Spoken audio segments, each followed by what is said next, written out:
పితా పుత్ర పవిత్రాత్మ నామంన ఆమేన్. ఈరోజు దేవుని వాగ్దానం. అప్పుడు వారు భయానందములతో వారి శిష్యులకు ఈ సమాచారము తెలుపుటకై సమాధి యొద్ద నుండి పరిగెత్తుచుండగా యేసు వారిని సమీపించి, మీకు శుభము అని పలికెను. వారు ముందుకు వచ్చి ఆయన పాదములను పట్టుకొని ఆరాధించిరి. మత్తయి సువార్త 28వ అధ్యాయం 8వ వచనం. ఈ వాక్యం మనకు ఏం చెబుతున్నదంటే, యేసయ్య శిష్యులను చూసి మీకు శుభం కలుగునుగాక అని అన్నారు. అది సాధారణ మాట కాదు.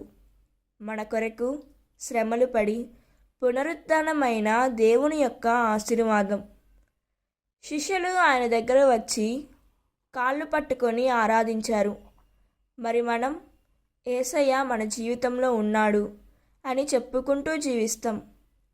మన హృదయం ఆయనకు దగ్గరగా ఉందా లేక దూరంగా ఉందా అన్నది మనం ఆత్మ పరిశీలన చేసుకోవాలి.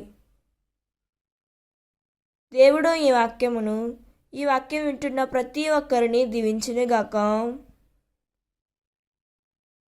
ప్రార్థన.